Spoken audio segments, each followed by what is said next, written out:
Hello everybody, I'm Miss Lisa, and welcome back to our 7th episode of Watercolor for Kids. I hope you've been enjoying this series of classes. I've been having a lot of fun teaching them. Today what I want to do with you is an exercise about colors and edges. So edges would be the part of the color where two colors come together. That makes sense. It's called an edge. And so, for example, in the painting where we did rainbow fish, we had edges where the purple and the blue come together and where the green and the blue come together.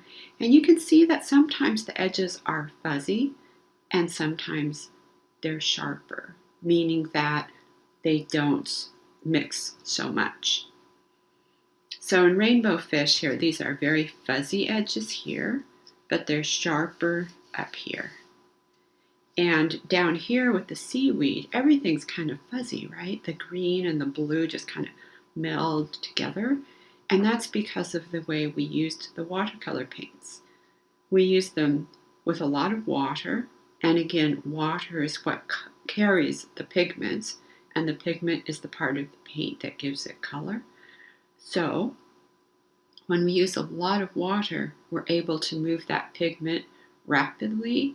And when there's a lot of water involved, if some different colors are together, they're going to mix on their own on the paper. And so we took advantage of that when we did the part in the seaweed here, because it's under the water and you can imagine the seaweed is moving back and forth with the water currents. Therefore, the green and the blue are just kind of moving together. And you can see that although we painted them separately, we painted the green and we painted the blue in between, because there was so much water, the colors were able to mix. And that was fine for what we were doing. When we got to the eye of the fish, we used a black marker pen because we didn't want the eye to be mixing with the green and everything was still wet. So we just put that marker pen on and then put the paint around it. If we had done that with black paint and then put the green around it, the black would have run into the green and it would have been similar to what it looks like down here with the blue and the green. Now, when we painted this Yosemite Falls painting, there are some areas, again, where the paints were wet and the colors ran together. Like down here, we put this dark color in and the green was still wet and some of the dark ran into the green. And that's absolutely fine for what we were doing, because here it's like shade in the green bushes, and here we wanted this part to be more distinct, and we definitely didn't want the blue to be running into the brown.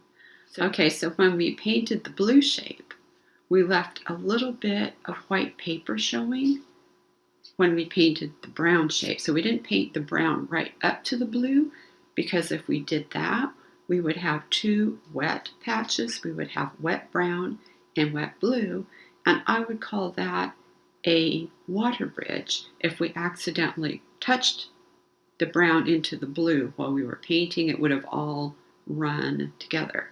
So we left this white bit of dry paper in between, and that kept the wet colors from running together. Then when we let the whole thing dry, we were able to come back and paint the darker brown on top. Okay, so this is sort of the way watercolors work. When everything is wet, the colors move freely together on the wet surface. When the watercolors are dry, you can paint over them, as long as you don't keep mixing with your paintbrush, because that's going to bring up some of the pigment that's already dry, and you will get some mixing in that case. So what I'm going to do today is we are going to do an exercise about color mixing and about water bridges. And then I'm going to take you through a watercolor painting of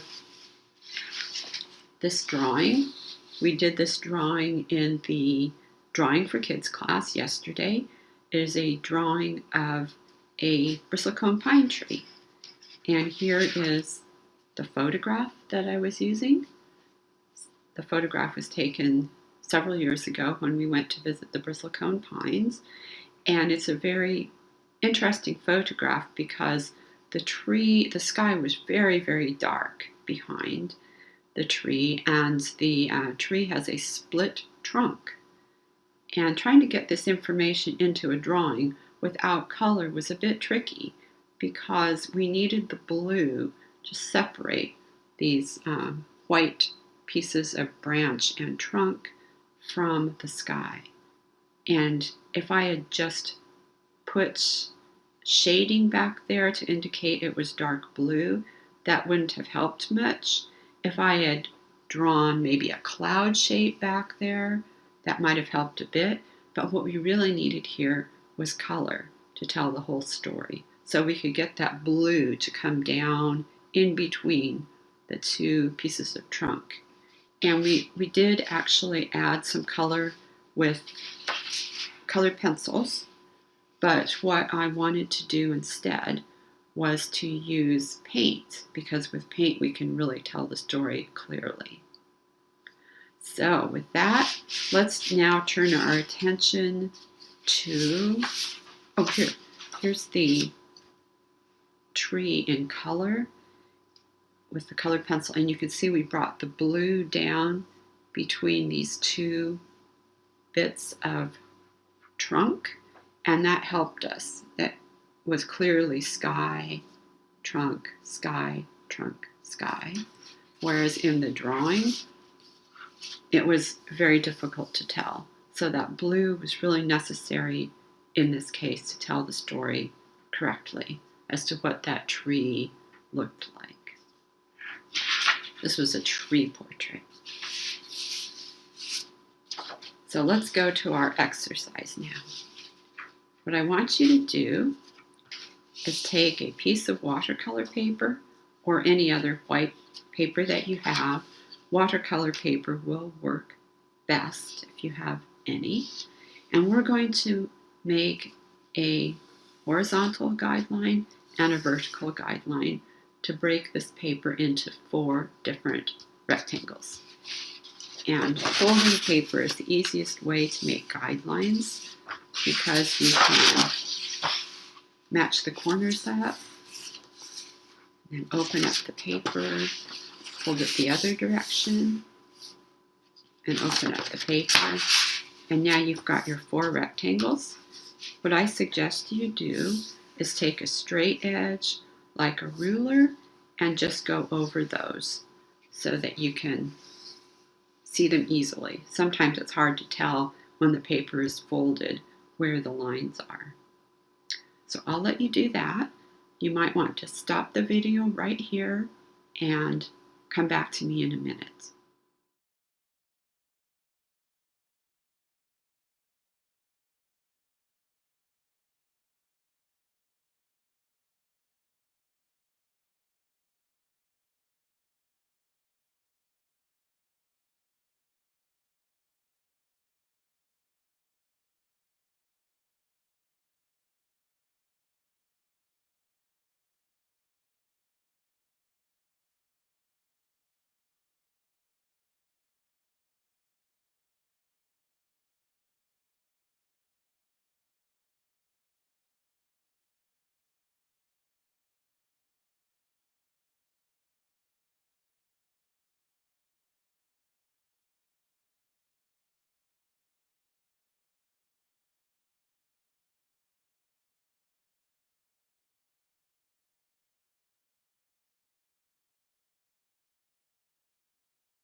Okay, so you've got your 4 rectangles now, right? And what I'm going to do is I'm going to draw a shape sort of like this, because that's going to be where I put one color. And I'll extend this a little bit, and I'll make something similar on the other side, and this will be the other color. So in this case, we were doing orange and blue, and we'll do that again. But we just want to leave a little bit of white paper in between. And we're going to do, this will be color 1. So we can label it color 1. And this is going to be color 2. Or in this case, blue and orange. And then down here we're going to write water bridge. And we're going to purposely make a water bridge so you can see what happens. Now over here, we'll again do the same thing. Doesn't have to be exact, and it doesn't have to look like mine. You can put different shapes here if you want, as long as there's a little area in between where the colors could mix, if we allowed them to. And we'll write color 1, color 2, and we're going to say dry edge.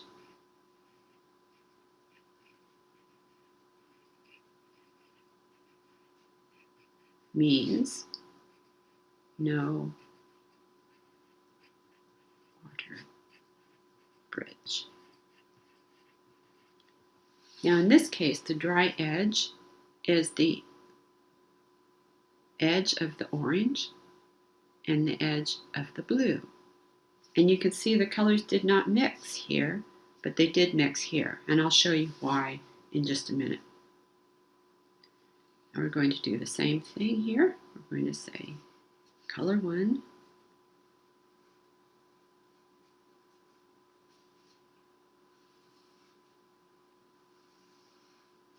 color 2, and we're going to say white crayon,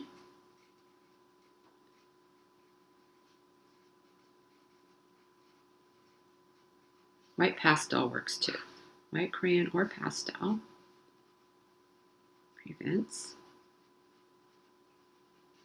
water bridge.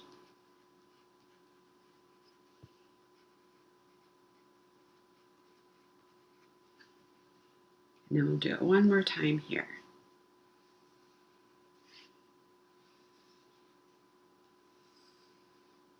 Color 1, color 2, and we can say masking tape,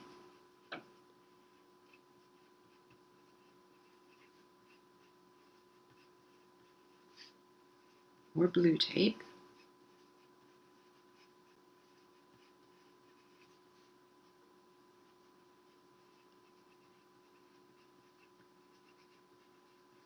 is sometimes used to prevent a water bridge. Now when I say blue tape, this is what I mean. You may have seen this.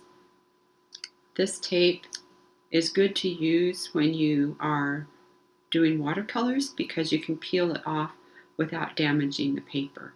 Sometimes regular masking tape, although it works very well, will get stuck and hard to pull off, and sometimes it pulls a bit of the paper off as well.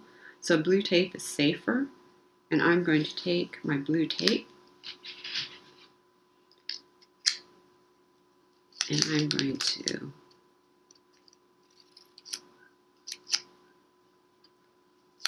just cut a section off, and I'm going to put that right between these two areas where the colors are going to be.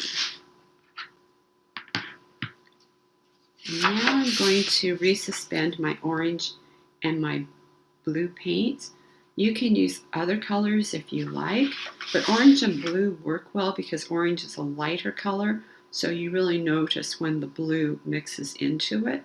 If you used green and blue, they are similar. They're close to each other on the color wheel, so you won't see such a dramatic mixing. I suggest you use orange and blue for this exercise. Because I've got my blue in place, I also want to put the white crayon in place. So I'm going to take my white crayon and I'm going to put the crayon between the two areas, and you won't see it because it's white crayon on white paper. But here it's on the paper, you just can't see it. So now I'm going to resuspend my orange.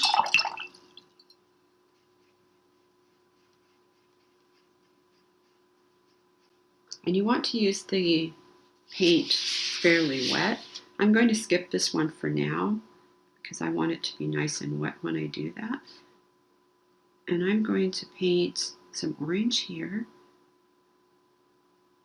And I can even make it an interesting shape because I'm going to let this dry before I do anything else to this rectangle. And so I don't have any worries that any of the orange is going to mix with the blue.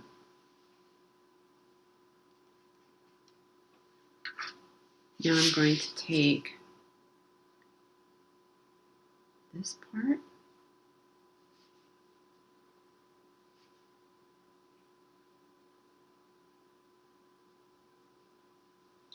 and you can see I can paint right up onto that tape if I want to. No worries, because I'm going to pull the tape off after it dries. And then here I can put in my orange. And I can paint up there, but it doesn't stick because of the white crayon. Now if I go too far over, of course it's going to be on the other side of the white crayon and you'll see it on the paper. But I just want it to go right up and a little bit over that white crayon. It doesn't even matter if it is over or not, it won't show. Now I'm going to go back and do this one last because I want this paint to be nice and wet so you can see what happens. And if you're not using enough water in your paint and your paint looks kind of thick, you might want to add more water so you can see how this works. Okay, so I've got wet paint here. And I know that if I put wet blue paint next to my orange paint, the water will mix the two together. So I've got water in my paint, and if I bring this up and I accidentally touch that orange, we'll see what happens.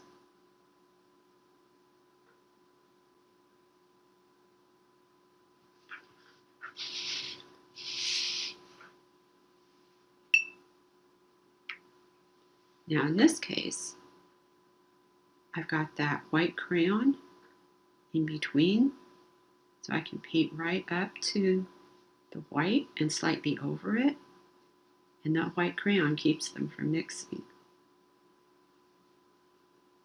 Over here, I've got the blue tape, so I can go slightly over the tape if I want, because I will pull it off when it dries, when the paint dries.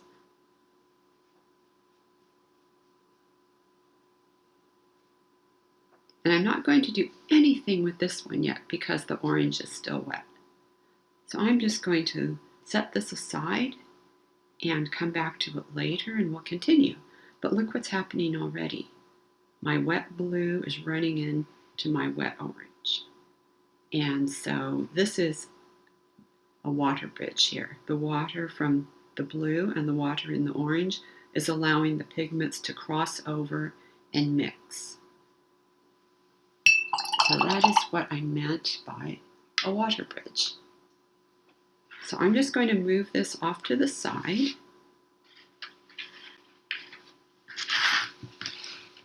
And we'll let that dry. I'm going to start on my drawing. All right. So let's think about what we have here. If you did not see the drawing class, we were thinking about the trunk as being a slightly diagonal line, but I might make it more upright because this tree is standing proud, and it might have just been the camera that was slightly tilted. But here we have our tree. The trunk goes up and splits. It splits just over halfway from the base of the trunk. And yesterday I had said that I talk to myself when I draw. Now I don't mean I talk to myself out loud. I do it out loud for you while you're learning how to do this yourself, because I want you to know about my thought process. But when I do this with my sketchbook or when I'm painting, I'm still doing this in my head. I'm saying the length of the trunk has a split in it that is a little bit less than the length of the entire trunk. Okay, so if I, in my mind, divide the trunk in half, about here, I know that the split doesn't quite come down to the halfway mark. And you can see that I drew it this way. I made the length of the tree, the trunk there, and I brought the split down to a little less than halfway. And then I can start telling myself where the branches come out in relationship to the split and in relationship to the base of the trunk. Now we are going to be doing this in watercolor, so we are going to start with a border because this has potential to be messy, right? So let's do our border. As always, we're going to make a dot in each corner, about 1/2 inch from the edge, and we can just connect those dots.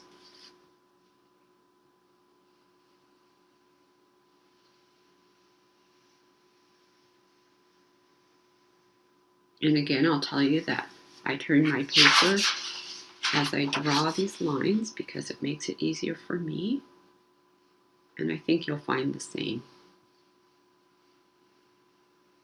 The border does not need to be perfect, but it will create a lovely white frame for our artwork when we're finished.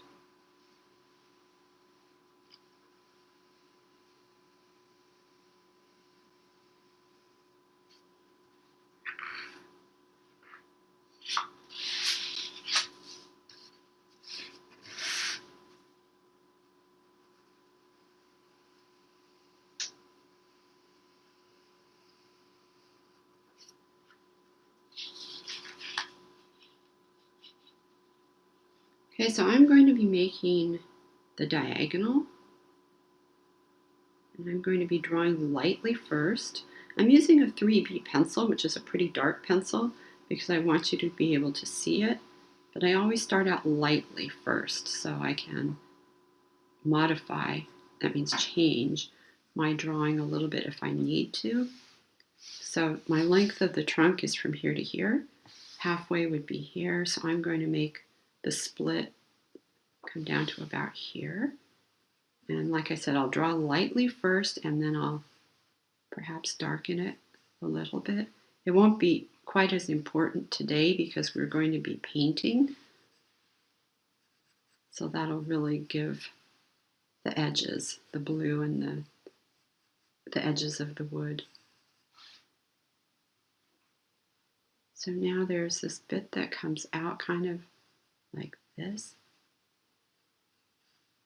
And I'm just going to work down this side of the tree now. So I've got the left-hand side with no branches. I've left the branches off. And then I've got the split. And now I'm working down the right-hand side of the tree. And I'm going to be adding things as I go. So we're going to come down to maybe here and add this group of, these are pine needles. They're growing in clumps. And they're attached by branches somewhat like that. And again, it doesn't have to be at all perfect. We're just giving an indication of what this tree looks like. There's a curved branch that comes out like this. That's a pretty major branch. And you can see that it's about maybe 1/4 of the height of the tree.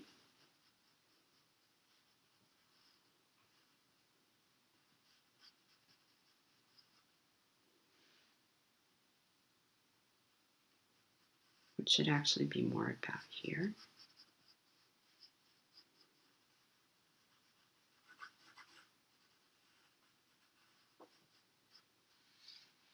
And then on the other side we have a branch like this. And go up a little bit more. Now I was saying in my drawing class that if you get a chance to draw trees, you really should. They're everywhere and they make very good practice for you when you're drawing. So if you want to learn how to draw, keep working on trees. And then when you start painting, think about all the different kinds of greens that you can see and mix. Trees are very good for practicing your artwork. And they're also really important when you do, if you love doing landscape drawings and paintings, trees are great because you can move them around. If you don't want a tree here, maybe you move it there, right? They don't have to be exactly where you see them, and you can change them as you go. Trees become your friends.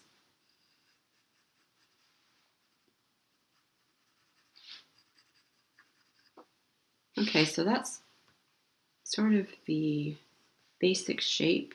I'm not going to put too much detail in this because it's going to be the paint that is going to tell the story. I'm going to put a little bit of the hillside behind.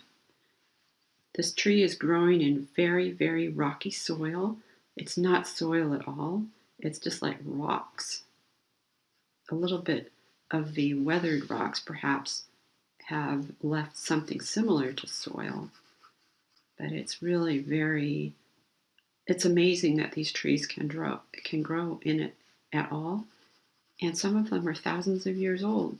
They're just up there growing in this very, very desolate environment where most other things cannot grow.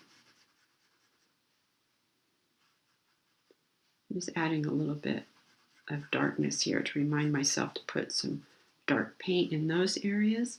And then we'll just add some bunches of pine needles in some of these branchy areas. You can see there's a shape here.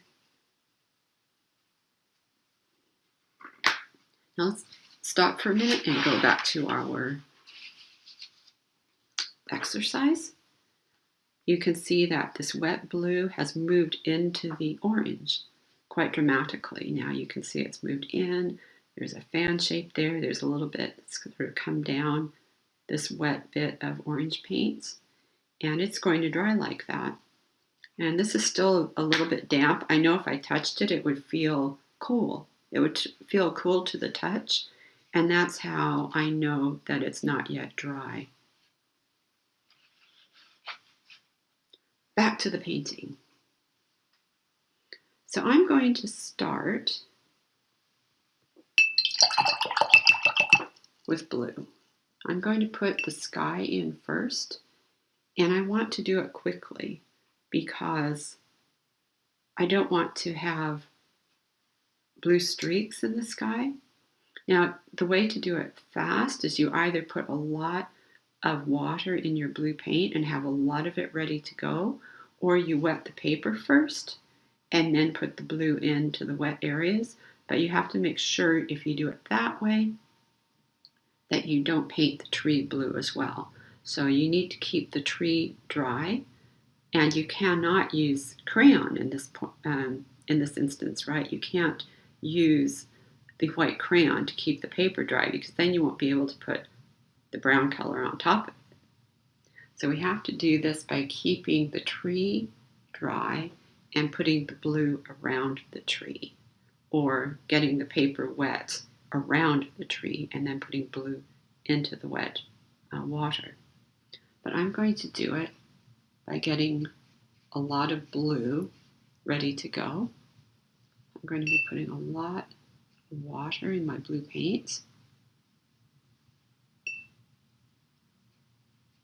And I do that by dipping my quite large brush into the water container, and the water will be in the bristles, and I can put it right into my paint there, and I know that I've transferred a lot of water into that paint.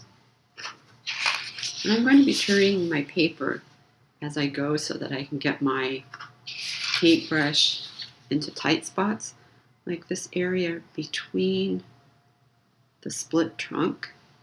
I'm going to turn my paper this way so the point of my paintbrush can get in there.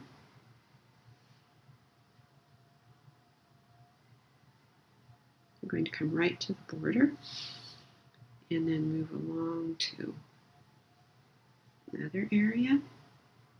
I'll be turning my paintbrush as I work too, because that point will be able to get into some tight spots. And I know that not all paintbrushes have points on them.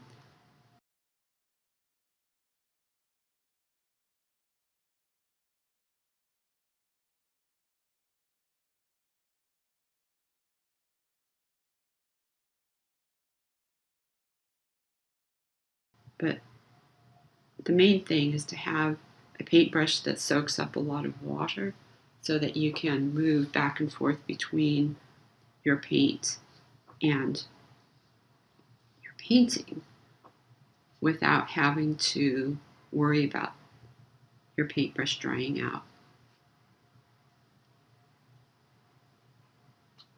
So I'm just painting around some areas that I think are going to be saved for pine needles.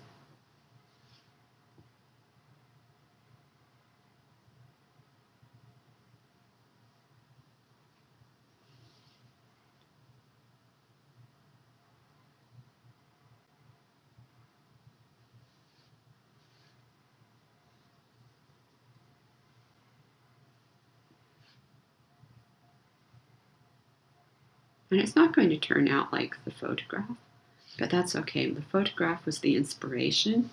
The painting is not a photo representation of the tree. If it was, we would have just gone with the photograph, right? Now I've got all this area to fill in on this side of the tree.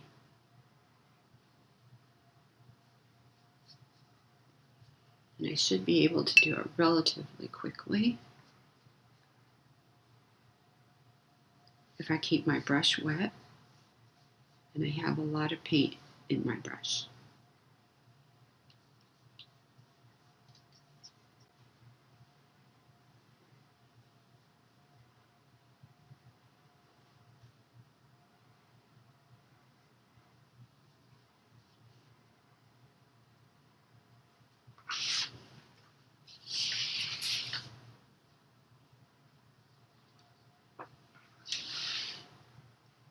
Okay, on the other side of the tree,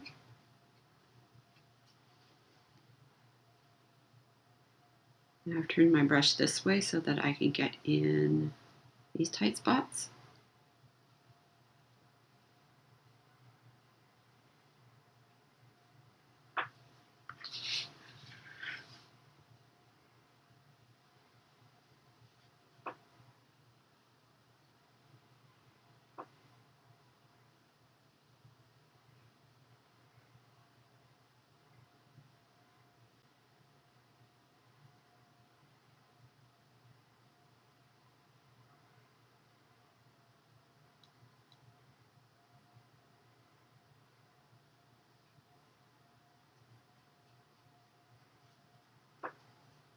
You can see that you can get into some detail.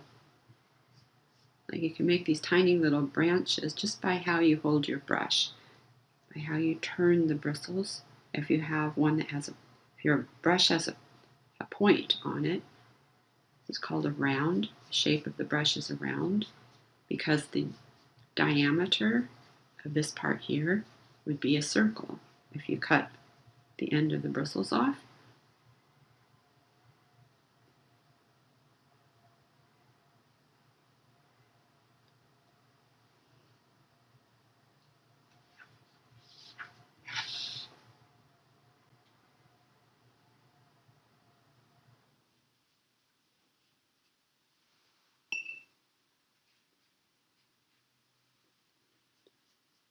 I'm I'm working hard to keep that paint wet.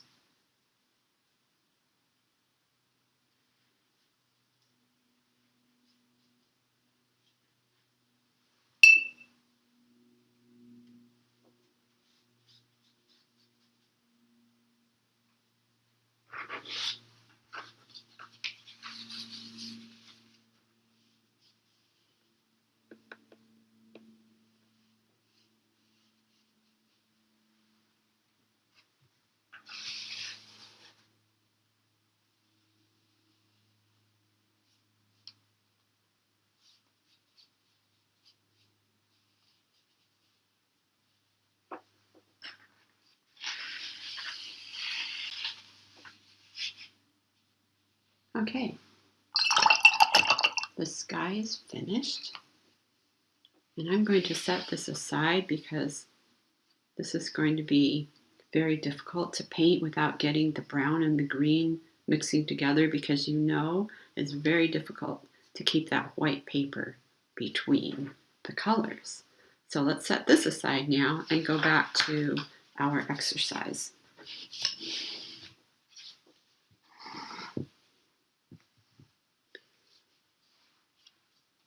So these are dry. Oh, that wasn't quite dry.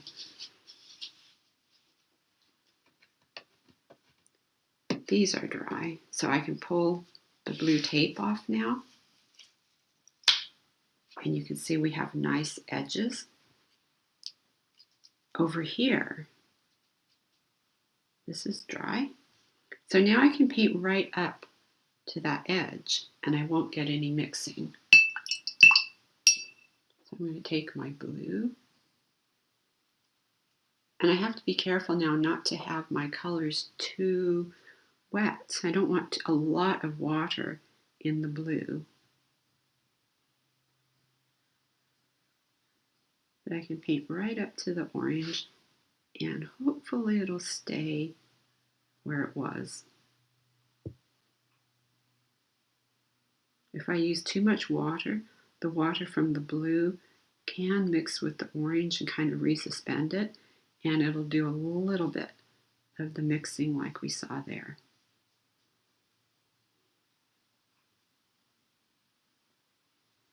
But once your orange is dry, you should be able to paint right up next to it without mixing. So this is no water bridge, and this is water bridge here. You can see that the colors did mix. This is no water bridge because we used white crayon to block the colors running together. And this is no water bridge because we used blue tape to prevent the color mixing. Okay, so that's it for this part of the lesson. I'm going to be back in maybe half an hour. I'm going to let the blue dry a bit, and you should do too, and then we'll come back and finish our painting. See you then. Hello everybody, welcome back. Let's finish up our painting now. So our blue is dry, and I know that if I paint near my blue, I won't have any fear of the blue running into the tree because the blue is dry. Now let me take a look at the photograph and I'll show you what I'm going to try to do. You can see that the light is coming from this direction, and you can tell that because the shadow is on this side of the tree. So the light will be coming from the direction opposite the shadow, and I'm going to try to keep this side of the tree white or very, very light color and put a little bit more of the reddy orange color or the orange brown on the other side of the tree. I also want to add some dark areas down here that really emphasize the twisting of the bark. And so I was explaining yesterday, if you've ever drawn a rope and you have the bits that sort of twist together, that's almost the feeling we get down here in the lower part of the trunk. And I even took it a little bit further in the drawing because I love that texture. And so I shaded some areas to make it look like those those crevices in the bark were deep. These bristlecone pine trees have amazing trunks and branches because they're very, very old and they're weathered, and they really do look they have all sorts of twists and turns in them. So let's go ahead now and think about how we're going to do the wood. I'm going to resuspend some of my brown paints. I'm going to put it in the lid. Remember that the lid acts as a mixing palette as well as a cover for your paints.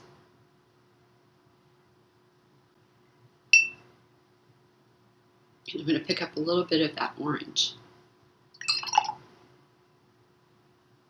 because it's really an orangey brown color. And now if I move across my paper like this, we'll start to see some of that twisting texture coming out.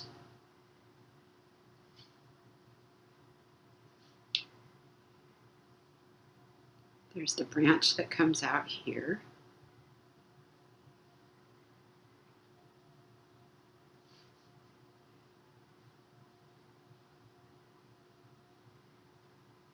And you may have noticed I don't have as much water in my paint at this point.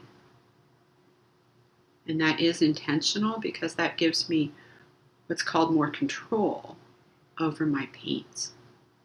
Because it's less watery, it will stay where I put it. Whereas if I have a lot of water, I can put the paint down very quickly. But there's a greater chance that it's going to sort of run into places that I didn't intend for it to go. And that's just the nature of watercolor paints. You have to allow them to do that. Sometimes they end up in places you don't want, but it's okay.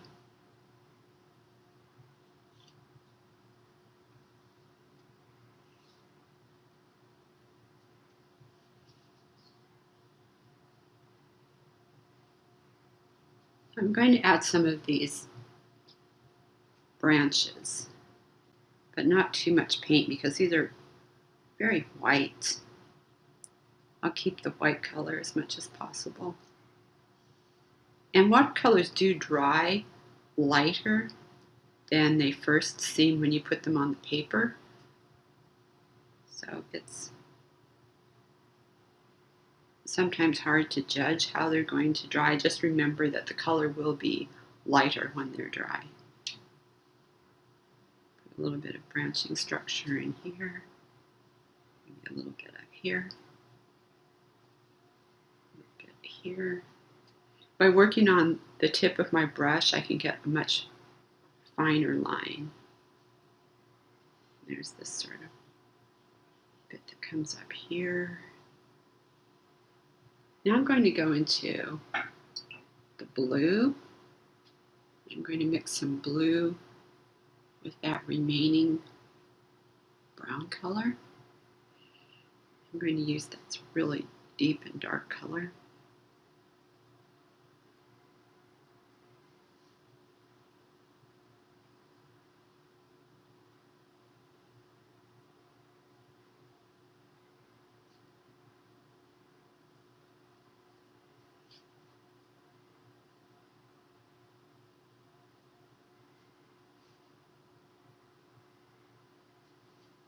Now you can see there's some mixing here because this dark color is wet and my orange brown is wet.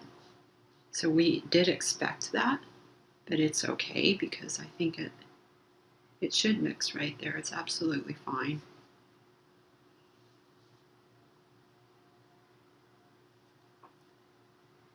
I'm also going to put some of this dark color right in the join of these two sides to kind of emphasize that.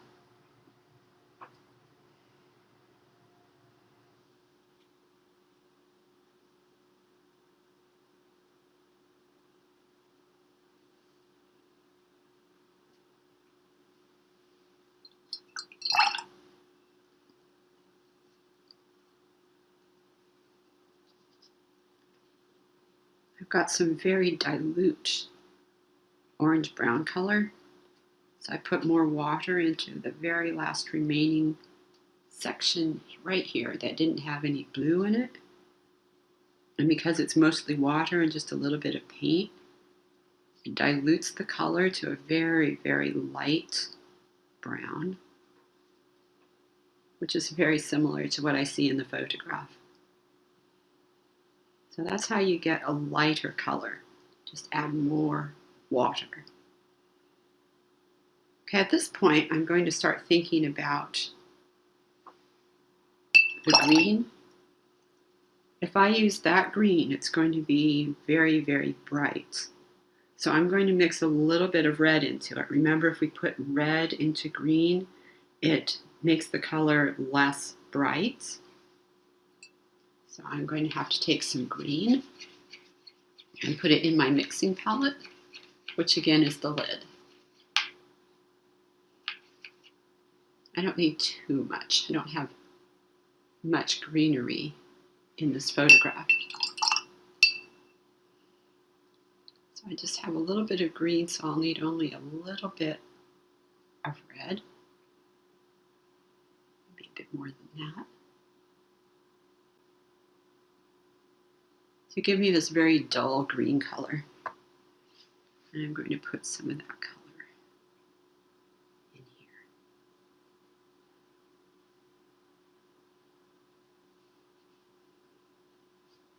I'm not trying to get any detail at all. I'm just making kind of shapes of the bunches of pine needles. If you saw this up close, these would actually be branches that are holding clumps of pine needles.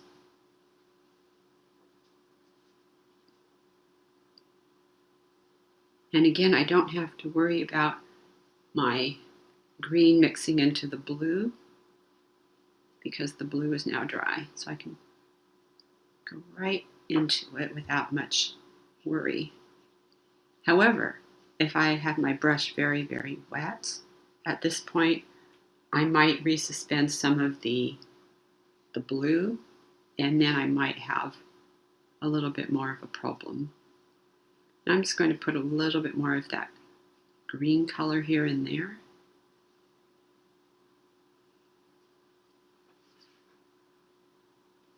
And then I'm just going to do something about this area down here. I don't want to put all of the extra trees and the logs and all of the other things that are in this view, because when we paint, we want to simplify. And that's a lot of information. Perhaps if I spent a few hours drawing it, I could get some of the detail that you see here, but it's really not necessary for the painting. What I do want to do is just put a little bit of a ground color. And in this case, I'm going to use a very, very dilute gray, because that's pretty much what it is. There's not really much soil up here. It's just a bunch of rocks. And these rocks are very white, but they might appear grayish as well. So let's just put some of that down. And I also want to add just a little bit of a shadow, of a tree shadow. And I'll do that with a grayed brown color. And it's going to be a little bit fuzzy because we put the watercolor down already for the soil, the rocks. So I'm just going to bring the shadow shape up like this. Not much detail, just an indication of where the shadow is. Then I'm going to take some more water and just use this down here in this part of the hillside as well.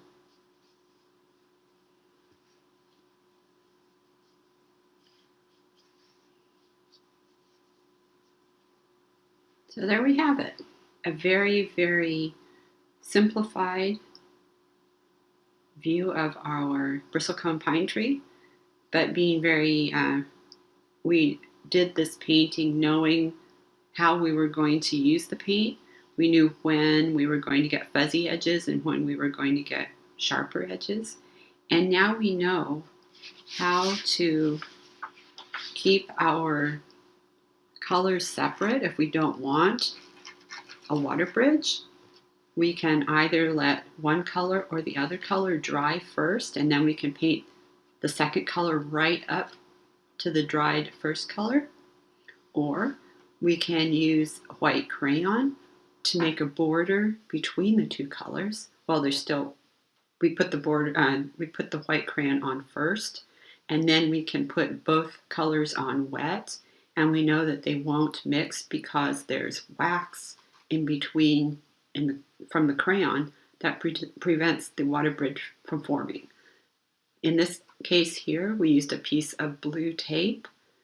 We put that on when the paper was still dry, and then we could paint both colors right up, and we could go even onto the blue tape if we needed to or wanted to or did by accident, but it doesn't matter at all because as soon as it's dry, we just pull the tape off and we have this beautiful area that is not mixed. Sometimes mixing is great, so water bridge is not a bad thing, but it's nice to know how you can take that to your advantage. So if you're painting something where you do want it to look a little bit fuzzy and mixed together, as when we did the rainbow fish painting and the seaweed and the water and all that under the ocean feel, it's okay to have some mixing, right?